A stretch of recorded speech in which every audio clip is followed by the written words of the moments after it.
Today we're going to look at questions I found online regarding evictions in Ontario during the coronavirus outbreak. This is not a how-to video. I made another video a few days ago where I talk about the timeline and the process of evictions in Ontario during normal times as well as during coronavirus times. I will link that down below in case you're interested. First question, I'm going to summarize because it is a bit long and the English isn't great. 2 units, 4 adult tenants. They told her they can only pay 50% for the next 3 months. She said, fine, pay 50%, but let's make a payment plan for the rest later down the road. I'll check in on you guys, see how you're doing. They said, no, there's no way they can repay the remaining balance. Give us in writing that you will never ask us for the remaining balance, because Mr. Ford said you do not have to pay rent and you cannot evict us right now for a very, very long time. What should I do? Should I take their terms? Should I get a bank loan? So first things first, you are screwed financially. There is nothing you can do. You cannot evict them right now because there is a freeze on evictions. The Landlord and Tenant Board is not scheduling hearings. The Landlord and Tenant Board is the only way you can evict somebody in Ontario. The good news is that you are extending a payment plan. That's perfect. That's what the Landlord and Tenant Board want to see, that you are being cooperative. I would get everything in writing, send it in an email, try to get the response back so you can prove that they are not cooperating with you. It will go a long way in court. Other than that, nothing you can do. Send the tenants an N4 for non-payment of rent and wait. Our second question comes from Tom. Parasite, get a real job. Hello, darkness, my old friend. All right, real second question. Hi everybody, my tenants, family of 4, haven't paid the utility bills this month. They ignore me and they haven't given me a reason why. I know 100% that they have the right to get help from the government, EI, emergency benefits, and help for the children. What do I do in this situation? So you're probably wondering why I chose this one. It's kind of boring. It's like the last one, but I just want to show you have to be very careful with the forms that you're filing. In this case, it's only the utilities. And the most common form is N4 for non-payment of rent. And that means only the rent. You can't add interest. You cannot add late payment charges. You cannot add utilities. Only the lawful rent. And so in this case, because it's utilities, she has to file another form, N5. I don't really want to get bogged down into the form names. That's not what this is about. And they won't really make any sense until you start researching the whole process. But just make sure you file the right form, because if not, you go to your hearing, the judge will throw out your case and your timeline is going to reset. All that time, that 2 weeks, then the 3 to 4 months before you get a hearing, that all going to be thrown out the window and you're going to have to restart. You're also going to lose your filing fee. So in this case, nothing you can do. Document, email them, try to get a response, file that N5. In this case, actually in the comments, she said they haven't actually paid their rent as well. So file N4 and N5, and then nothing you can do, document, and just wait for the Landlord and Tenant Board to open. Question number 3. We have submitted an N12 in January for a tenant to move out at the end of April. They're now telling me they can't move because of the COVID crisis, which is weird because they said they'd move in with their mom. I sold my condo and I need to move out on the 30th. Am I allowed to bring a cop to escort the tenant out? I'm immunocompromised, so it's extremely unsafe for me to stay at Airbnbs. I'm desperate, guys. I need your help.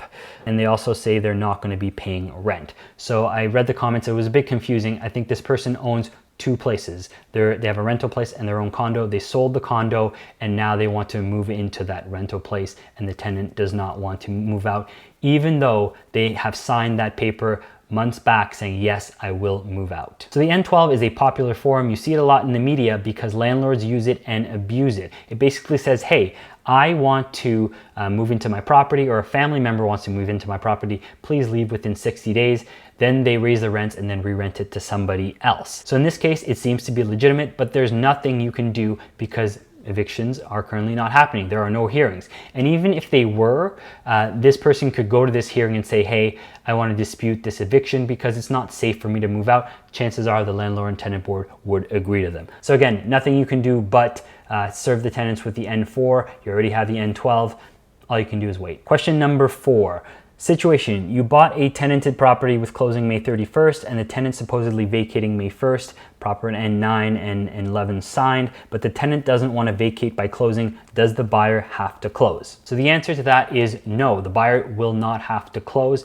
And the lawyers speak for this is that it goes to the root of title, and there is precedent for this. So if this ever went to court, the judge would agree with the buyer that they do not have to close. Now this is extremely devastating for the seller because the real estate market market was extremely hot at the beginning of the year. So if they relist, chances are they'll get a lower price.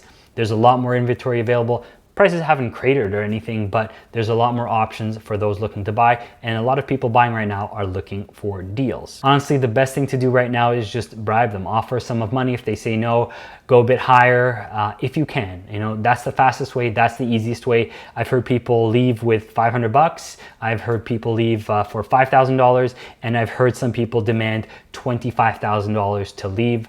Obviously, to a certain point, it's almost extortion, so I would document everything you say, everything you get back, but ultimately, cash is king, money talks. If you really need to sell that unit, you need to bribe them. Question number 5, a little bit different, deals with roommates. Hi everyone, hoping for some advice. I paid my rent yesterday, but my roommate is not paying their share. Looking for advice on possible recourse to ensure they pay their portion of the rent. Can someone point me towards any source for information or any advice in regards to what I can do? I really don't want to lose my place or my entire savings. Happy to provide her with the right documentation. I'm not sure what to do or what that is. So this is a little bit different because we're dealing with roommates, and in the comment section she did mention that she's the only one on the lease. So the bad news is that she's responsible for all the rent. Doesn't matter what kind of agreements she has with her roommates, her and the landlord have an agreement. She's responsible for all that rent. The good news is that the Residential Tenancy Act does not cover roommates. So that means that that roommate does not have the same rights as a tenant would. There's no hearings where you could plead your case. There are no forms to fill. There are no waiting periods. There's no delays that they could do. The tenant could literally say, hey, I want you out within a week. And if they're not, when they're gone, you change the locks, throw their stuff to the curb. You can even call the police and tell them, hey, this person is trespassing. They're not allowed to be here. And that's all legal. The notice required is a very gray area. There's nothing written anywhere. There are no rules. You could do a week. You could do 2 weeks. You could probably just change the locks when they're gone, throw their stuff outside and call it a day. But I would say be very cautious during this coronavirus time.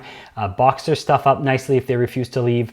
Give them a week, give them 2 weeks, and then call the police if they refuse to leave. Be aware that the police might give you a hard time about evicting them, so make sure you have your lease. Make sure you have a few websites pulled up that show that the RTA does not apply to roommates, because, you know, I don't blame the police. It's so complicated, the rules that you see everywhere, and they're probably hearing in the media evictions are frozen, so they might refuse to do it, and they might be sympathetic to the person that's leaving because we are in this tough time.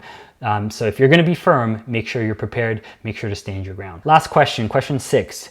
Just came to know that my tenant is renting the place to someone else. Now I have to take care of more people for free. Wow, Ontario Landlord Tenant Board rules. RIP humanity, RIP Landlord Tenant Board. So the situation here is that the tenant is not paying their rent to the landlord, but they have roommates and they're charging them money. This would piss anybody off. It's infuriating, but unfortunately, as we said before, nothing you can do currently. Document, document, document, serve the paperwork, and just wait. A lot of people think that tenants are not allowed to have roommates and charge them. That's just not true. A lot of landlords put in their leases, hey, only this person, these people on the lease are allowed to be on the property at any time. No girlfriends, no friends, no roommates, none of that, but that's not true.